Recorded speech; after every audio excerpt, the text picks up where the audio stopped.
Good morning and welcome to the Core Connection. I'm Mira Rubin here with you on Enlightened World Network. And today's topic is our favorite miserable. Uh, the thing that makes us miserable that we keep going back to again and again and again. So it should be a fun conversation. But before we get started, let's take a minute or two to get present. Let's take a deep breath in through your nose and hold it. And imagine clean, crisp oxygen flooding your lungs, flowing into your bloodstream, nourishing all your cells, your organs, bringing vital life energy to your body and being. And as you exhale any tension, stress, negativity, fatigue. And now let's take another deep breath in through your nose and hold it. This time, imagine brilliant, bright light lighting you up from the inside out, illuminating, electrifying, and energizing all your cells, your molecules, your electrons, creating a brilliant beam of light and energy from your heart out into the world. And as you exhale any remaining tension, stress, negativity, fatigue. And now let's press our palms together, vigorously rub your hands together to feel the friction, the temperature, the pressure, the motion, the tickling and tingling when you stop, and allow all those sensations to bring you present right here, right now, into this remarkable physical form that enables us to experience life. Welcome, welcome, welcome. So, good morning, and it's great to be here with you. And today we're talking about our favorite miserable. And I just love this expression. It's an expression from one of my clients who was using it to refer to certain things that they would just perseverate around. I love that word too, but what it means is to just keep persevering, keep going at something over and over and over and over and over but the thing happened to be something that really made them unhappy, that they weren't happy about, that they had upset around. So I would imagine that pretty much all of us have had moments where we just hook on to something and keep going and keep going and keep going, even though it's making us miserable. And this came up because I have someone in my life who is nurturing an upset. And I think this is something that is not in any way uncommon amongst us, to be nurturing our upsets. And the question is why? And so interestingly,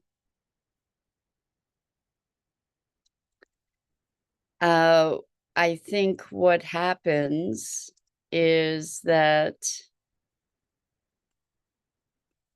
we become acclimated and familiar with certain patterns of behavior that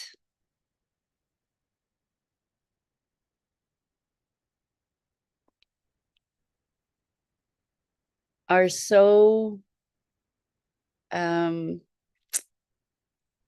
that we're so familiar with them that they enable us in a weird way to know that we're alive. Like if I'm miserable, I know I'm alive, which is kind of a sad commentary, but I think it's not uncommon. Good morning, Rosalind. Welcome.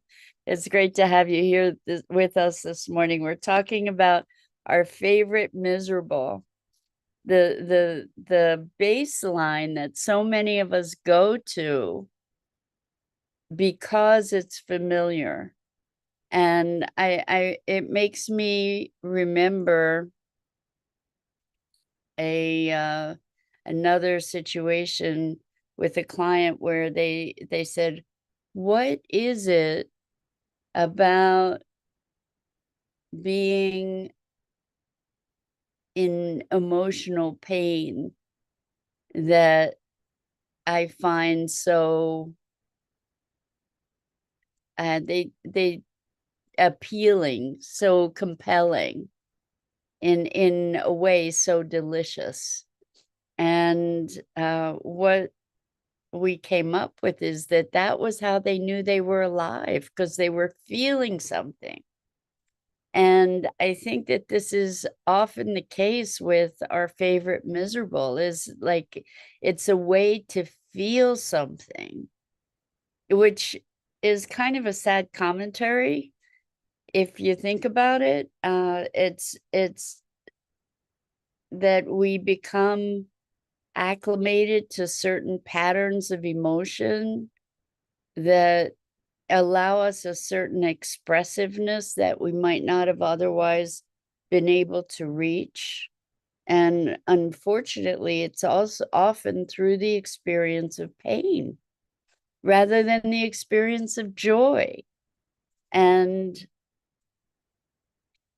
when we become aware of this favorite miserable pattern, when we can see ourselves retreating into that space, or openly jumping into that space, perhaps with that awareness we can say, oh, there it is again.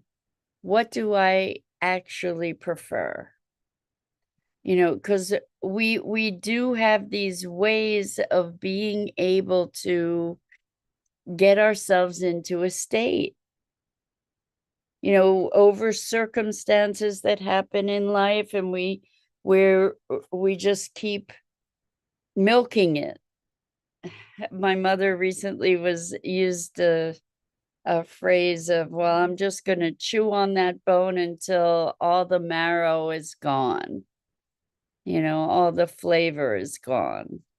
And I think that we often cut our teeth or sharpen our teeth on these bones of dissatisfaction. And the truth is that we do have choice. We do have choice about our focus. We do have choice about how aggravated we're going to make ourselves over something. And we often imagine that the source of that upset is external, when in fact the circumstances may be external, but the upset is internal. And they are two distinct things. What's happening is happening, and our response to it is something that is our response to it.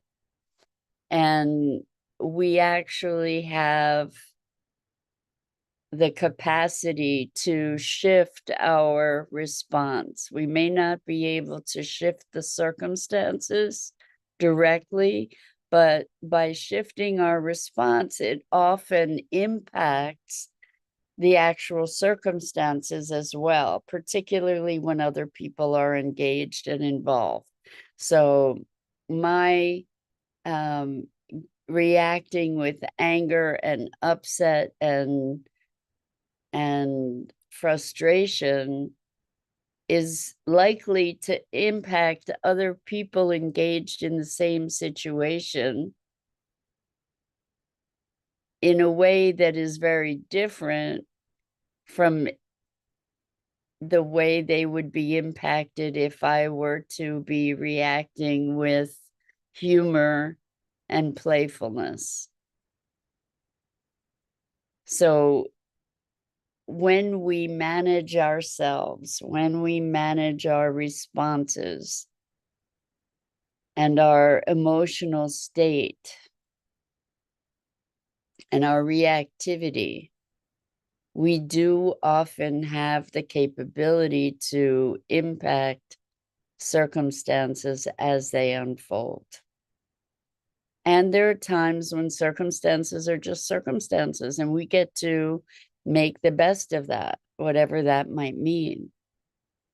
And one way that we can make the best of that is to stop chewing on that bone, stop focusing and indulging and wallowing in our favorite miserable, and maybe discover or explore our favorite joy, or our favorite, I can't think of another word, upliftment, our favorite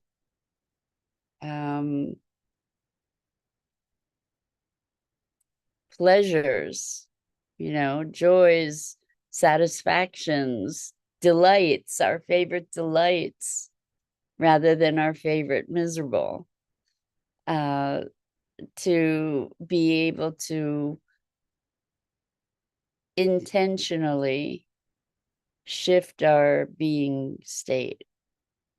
I do believe that, or it seems to be true, that we have certain practiced emotional states that become kind of a baseline for us, that are so familiar that when we experience a stressor, that's where we fall to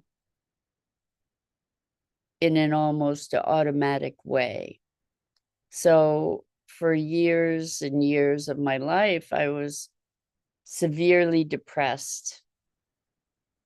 And when something would go awry, that would be my go-to place. Move right to depression. Bam, it didn't take any time. It was just pretty instant, pretty automatic, actually. And when we think about something being automatic, it's happening without premeditation. It's happening without conscious choice. It was just a go-to place for me because it was so familiar and so practiced and so programmed that that's just where I went. And anger was another place, like a first response. That was just the trigger, bam, that just landed me in that place of defensiveness or anger or depression. And as we diffuse our triggers and we diffuse the associations that keep that wiring in place, that keep that association unquestioned or unchallenged, what happens as we diffuse these things is that we have greater freedom. We have greater freedom, greater access to a wider range of being. And the first step in that process is to recognize these patterned behaviors and reactions. To notice, how am I feeling? What is the internal conversation? What do I have to be believing or saying to myself in order to feel that way? What do I need in this moment that would enable a shift?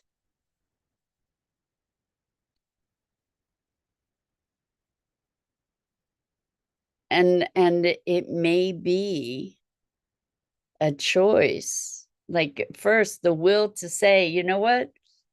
I'm not really enjoying being miserable. Because some of us do actually enjoy being miserable. Like, we milk it. We milk it. We, in a twisty kind of way, we enjoy, like this person who enjoyed being grief-stricken or sad. You know, it's a way that we know we're alive because we're feeling. But maybe we can rework that. And so the first step is awareness. The first step is recognizing that we are in this pattern that we might prefer not to be in, that we might prefer something else. And from that place, we can, and we do, create our emotional states, but we can create an emotional state that is less painful, more pleasing. And I remember what's coming to mind at the moment is during these states of depression, I remember one person just saying, just stop it. And at the time, I was appalled that someone would say that to me, because I responded by, well, if I knew how to, believe me, I would. And I just didn't know how to, because I wasn't aware that I actually had a choice. I wasn't aware that I could spend concentration, time, and energy on cultivating new neural pathways, new emotions, so that I could actually dig myself out of this dark depression. And it brings to mind also a time that I remember being in the shower and singing in the space, you know, crying and singing to try to shift, to try to elevate my state. So Rosalind says, am I only the result of experiences, behavioral patterns, and external influences? The operative word there is only, and I'm gonna challenge that presumption. But and I'm not saying you're presuming it. And then Rosalind goes on to say, becoming aware of baseline being, diffuse these unchallenged states of unwanted behavior. Exactly, we can do this. Feel into what feeling is preferred, enabled when one's defenses are down. Yes, so what I understand now, and this is actually quite simple and elegant. So, you know, in your question, am I only the experiences, behavioral patterns, and external influences? I think all of those things are expressions of an I, but they're not the essence, because in those states, in those experiences, in those behavioral patterns, we have the capacity to observe, to self-observe. And if we're self-observing, then who I am is also the observer, that is not a function of those experiences, behavior patterns, and external influences. So there is the witness I, at least. And that is the I that has the access to choice. And what I wish I, as my current self, could tell my deeply depressed self, or share with them, or coach them into, would have been to be finding presence in the simplest of things, to be finding gratitude, like connecting, not just speaking gratitude, because I wrote gratitudes and it was just a recitation. It didn't have a resonance for me.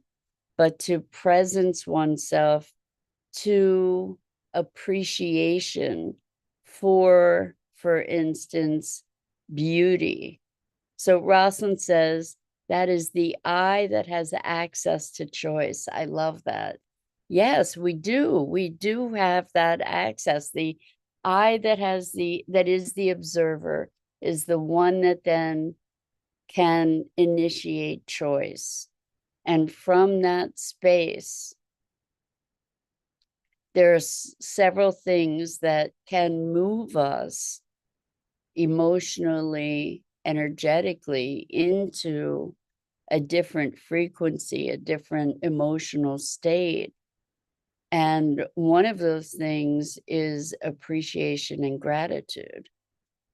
And I'm, again, not just as a recitation, but to be finding a place of experiential appreciation, experiential gratitude, to be recognizing I can drink water or nutrients or whatever. I can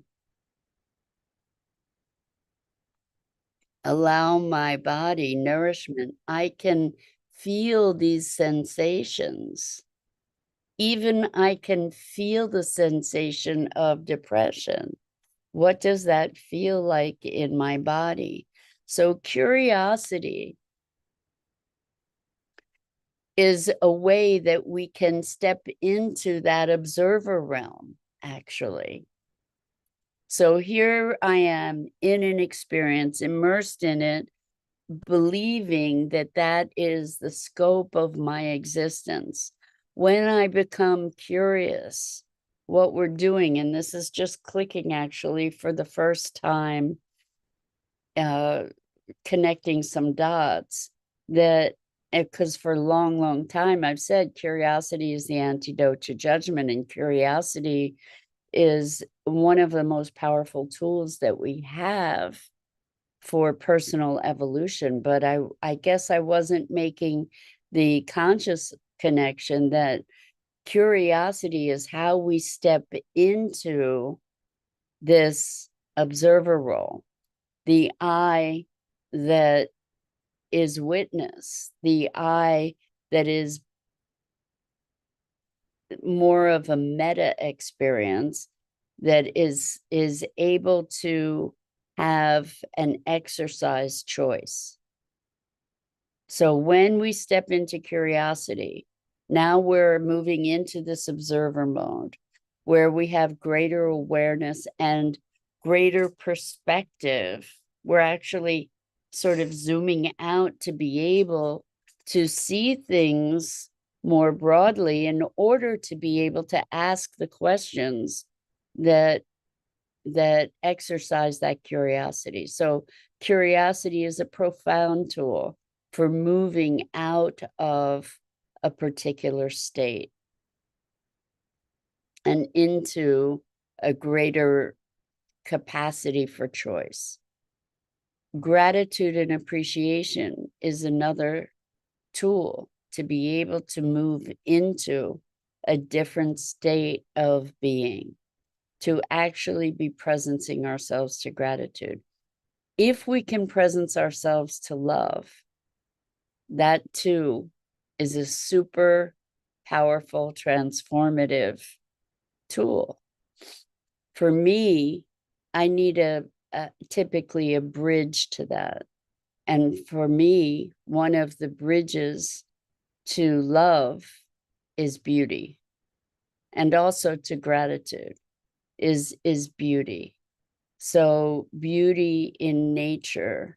I see beauty in many things that are not classically beautiful, not in terms of what we think of in human beauty, for example, but beauty in nature, beauty.